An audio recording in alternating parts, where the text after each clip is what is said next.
नमस्कार, जय जोहार। आप देख रहे हैं नॉन स्टॉप छत्तीसगढ़। छत्तीसगढ़ के कोयले से रोशन होगा महाराष्ट्र। गारेपेलमा खदान में खनन की मंजूरी। वन विभाग देगा 214.869 हेक्टेयर वन भूमि। केंद्र को भेजी सिफारिश। छत्तीसगढ़ सरकार रायगढ़ जिले के गारेपेलमा सेक्टर 2 कोल ब्लॉक में खनन के लिए 214 हेक्टेयर वन भूमि देने को तैयार है। वन विभाग ने वन भूमि डायवर्सन की सिफारिश भेज दी है। तमनार ब्लॉक की यह कोयला खदान महाराष्ट्र की बिजली उत्पादन कंपनी को आवंटित है। एक दिन पहले महाराष्ट्र के ऊर्जा मंत्री नितिन रावत ने मुख्यमंत्री भूपेश बघेल से इसके लिए मुलाकात की थी। छत्तीसगढ़ के वन एवं जलवायु परिवर्तन विभाग ने Maharashtra state power company limited Garepelma coal mines sector 2 से मिले आवेदन पर सभी औपचारिकता पूरी करने के बाद खदान की अनुशंसा भेजी है। इसके मुताबिक 300 लाख करोड़ की इस परियोजना के लिए 214.869 हेक्टेयर वन भूमि की जरूरत है। वही वन मंडलाधिकारी रायगढ़ ने माना है कि इसके लिए दूसरे सभी विकल्पों का परीक्षण कर लिया गया है और मांगी गई वन भूमि न्यूनतम है।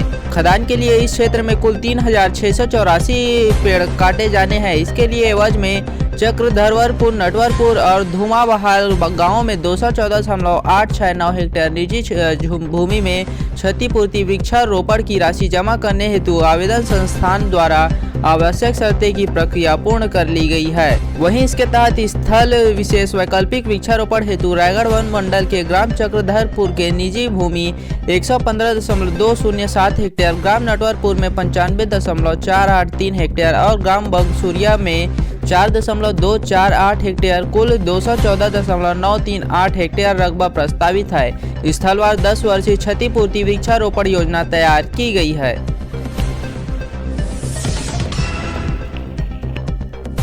सिंगल यूज प्लास्टिक पर प्रतिबंध बेअसर। छत्तीसगढ़ में रोक के बाद भी हर माह 900 टन प्लास्टिक कचरा। घरों में इसका हिस्सा करीब 30%।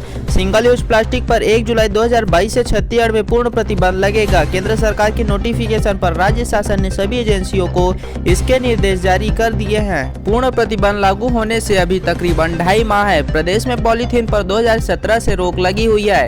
हमारी टीम की पड़ताल में सामने आया है कि यह रोक पूरी तरह बेअसर साबित होने लगी है, क्योंकि रोक के बावजूद छत्तीसगढ़ में हर महीने औसतन 900 टन खप रहा है। घरों से जो कचरा निकल रहा है, इस स्टडी के अनुसार उसमें पॉलीथीन और सिंगल यूज प्लास्टिक का हिस्सा तकरीबन 30% तक है। कचरे में प्लास्टिक अलग कर उसे रिसाइकल करना है, लेकिन हैरानी की प्रतिबंध के 5वें साल में भी रिसाइकलिंग 1% भी नहीं है। केंद्र सरकार के जिस आदेश के हवाले से राज्य में 1 जुलाई 2022 से रोक लगाई जाने वाली है, उसके दायरे में पॉलीस्टाइन और एक्सपेंडेड पॉलीस्टाइनिन समेत सिंगल यूज प्लास्टिक के उत्पादन, आयात, भंडारण, वितरण, बिक्री और उपयोग पर प्रतिबंध लगने जा रहा है। जहां तक प्लास्टिक कचरे का डिस्पोज करने का सवाल है, रायपुर और बिलासपुर निगम का दावा है कि कचरा उठाने वाली कंपनियां कचरे से प्लास्टिक को अलग कर रही है, लेकिन यहाँ रिसाइकल करने का प्रोसेस बंद है। प्रदेश के शेष जिलों में तो प्लास्टिक कचरा अलग भी नहीं किया जा रहा है।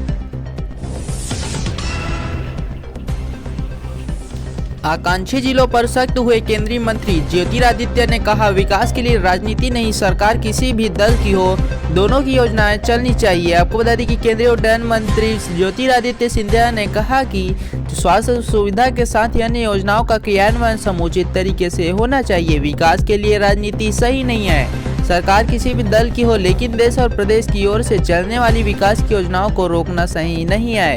इसे सुचारू रूप से संचालित किया जाते रहना चाहिए। केंद्रीय मंत्री मंगलवार को राजनांदगांव में जिला प्रशासन की बैठक ले रहे थे। कलेक्ट्रेट सभा कक्ष में केंद्रीय मंत्री सिंधिया ने विकास कार्य और योजनाओं की समीक्षा की।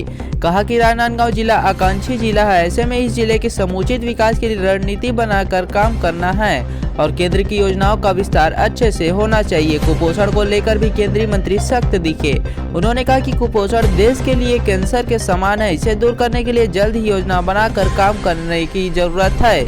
वहीं केंद्रीय मंत्री सिंधिया ने समीक्षा बैठक के दौरान कुपोषण, शिक्षा, PMGSY के केंद्रीय योजनाओं के लेकर कलेक्टर और अधिकारियों से चर्चा की। कहा कि सुपोषण अभियान को लेकर अभी भी जिला प्रशासन को जमीनी स्तर पर काम करने की जरूरत है। साथ ही PMGSY के तहत जिन गांवों में कनेक्टिविटी नहीं हुई है, उन्हें जल्द पूरा करने के निर्देश दिए। PM आवास योजना को लेकर कहा कि काम संतोषजनक नहीं है और बंद पड़ा है।